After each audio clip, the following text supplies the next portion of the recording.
This is what we're calling as karma. So this is the individual karma, what we're talking about. But there is a universal karma. There is a karma of the creation itself. Because creation itself is a karma, isn't it? They're completely gone. You cannot see them anywhere, it doesn't matter how you see. But you can see them as memory imprints within your own system. Because that imprint and that experience is still here. This one is the real thing. Everything else, in receding order, they're active. Out of the 84 creations that have happened, 83 have happened, this one is happening. Out of these, as creation is happening, ongoing, the dissolution also is ongoing. So the dissolution process started for some creation and they started dissolving and dissolving and dissolving. Out of this, only 20 are still in the process of dissolving, in different levels of dissolving. The others are completely obliterated. Except you can look at them in your awareness, looking at this creation because in some way it contains the residue or the experience of all that. Just as you carry your experience of life into everything that you do, the process of creation also has been carrying the experience of every creation into the next one and the next one, though they're completely different. Though they may be completely different. Say, you went to school and played soccer, and that was 25 years ago. Now suddenly it happened, you were 45 years of age and a burglar entered your house. When a burglar enters your house, you are not going "Kya!" like this. You will go like this.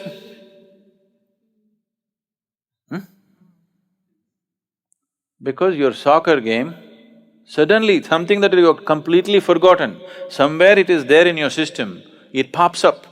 You kick the burglar like a soccer ball, not like a karate kick or a kalaripaitu kick or something else. So the experience, you might have played soccer just for a month, maybe 3 months. But that experience, somewhere the residue of that experience is still ingrained in you and it finds expression somewhere else in a completely unrelated space. This is the way you're growing all the time. This is what we're calling as karma. So this is the individual karma, what we're talking about. But there is a universal karma, there is a karma of the creation itself. Because creation itself is a karma, isn't it? The act of creation, is it not an act? Act means karma, it is a karma. The residue of that karma is always moving into the next phase of creation and the next level of creation. Like this, totally 84 creations have happened or 83 have happened, 84th is on. In that, the older ones have managed to completely dissolve, they only exist in terms of experiential imprint in the next one, but they don't have a living status. But the 20 behind this are still having different levels of living status. Some are become very, very wispy, some are little stronger, some are little stronger, some are almost real, like this. They're almost like this, but they're in the process of dissolution. Their active process of creation is not happening, that's all dissolution means. See, right now what death means for you is, when you're a child, the number of new cells that you're producing, if let's say in a year you're producing 100 billion cells, when you become 35, it is dropped a little bit. When you become 45, it's dropped a little bit. When you become 55, it's dropped further. When you become 75, it's dropped further. A time comes when what you're producing and what is dying is more than what you're able to replace. So this is how old age is happening. Exactly the same process is happening with the creation. The dissolution is always happening. Even here, dissolution is always happening, but new creation is happening, so it's vibrantly on. That new creation dwindled and stopped. So over a phase of time, over a period of time, this just went down, only dissolution started happening and then after some time, only memory imprints are left. No living imprint is there. So in this sense, only 21 are still having some kind of an existence. The other remaining, whatever, 63, is it? 63, they're completely gone. You cannot see them anywhere, it doesn't matter how you see, but you can see them as memory imprints within your own system, because that imprint and that experience is still here. This one is the real thing. Everything else, in receding order, they're active. In this, there are two. In the current one, there are two. One is the physicality, which carries the memory of everything. Another is the source of creation, which is the basis of the future. Either you can let your past become the future. When you allow your past to become the future, we look at you and say, it's her karma. When we say it's her karma, what it means is, she's allowing her past to be her future. There is no fresh possibility in her. That's what it is.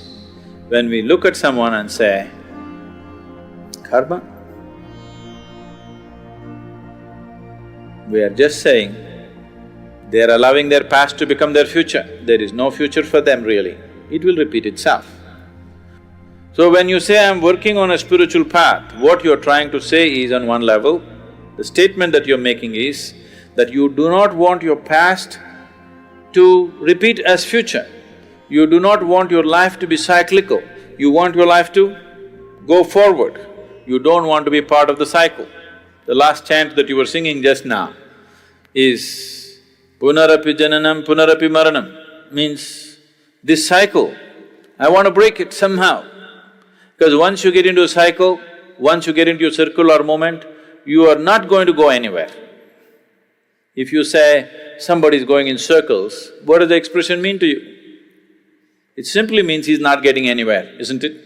So when we say, it's his karma, that's what we're saying. He's not going to get anywhere because on the circle, he thinks it's a new journey because he has very short memory. Everybody is in a state of dementia. What is before his mother's womb or what is in his mother's womb also he does not remember. They are in a state of dementia, so the circle looks new. Every time they go through it, it looks new. They are like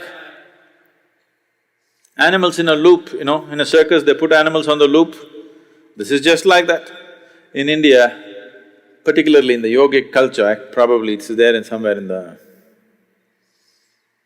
maybe it's in the Yoga Sutras itself, this example.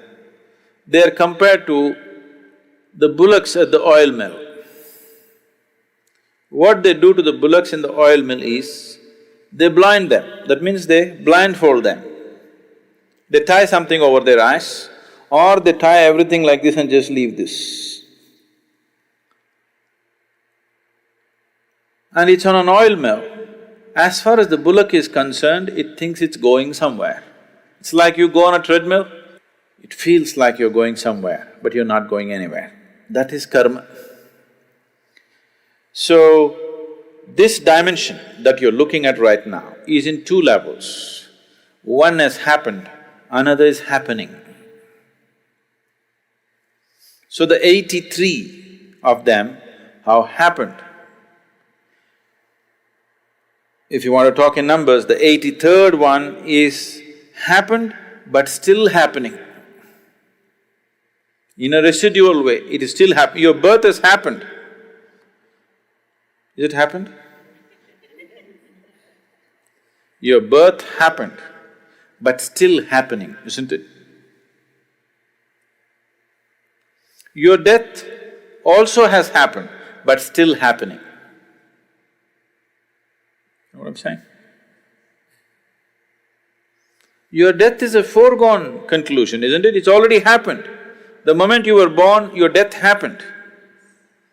First step towards your death happened, but still happening.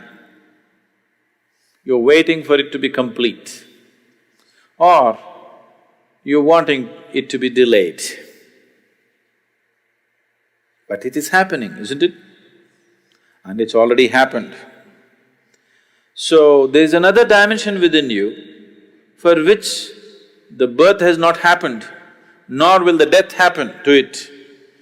Only if you touch that dimension, you have something called as a future. Otherwise, you have just karma. Karma means you're repeating your past as future. You may be changing the color, you may be changing the style of how you do it, but still the same stuff, nothing different. Same stuff, what the caveman was doing, you're still doing the same stuff. Style and capability might have changed, but it's the same stuff, isn't it so? This is like anchor. This is an anchor.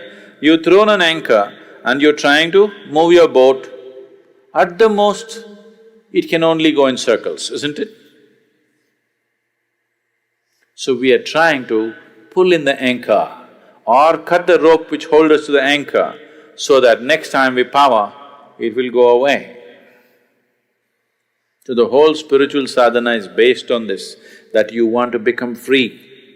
Free does not mean you have to forget, but you have to become free from the memory which rules you. And the memory is not just in your mind, every cell in your body carries memory. This much is very clear to us through genetic science and other things. You are carrying the memory of your forefathers and you're still behaving like them. You're still having a nose like them, look at this.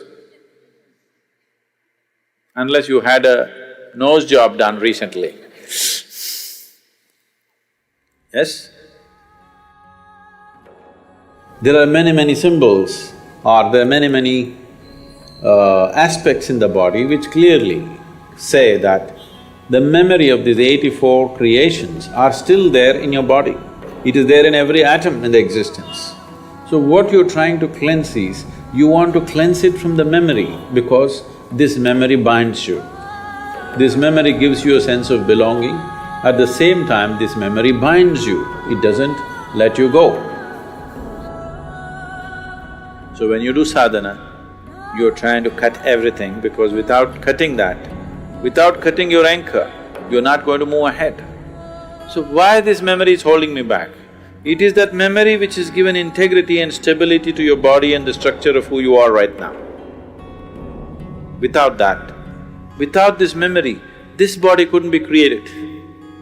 Without the memory of a single-celled animal being within you, without all that information being carried through the evolutionary process and you sitting here, without that memory, this body cannot be structured and held together. So memory is not your enemy, it is just that you don't know how to hold it. You are into it, that's a problem. You are into it, now you want to get out of it, you want to make use of the memory, but you don't want to be used by your memory. That is spiritual sadhana. You want to have a future which is different from your pasts.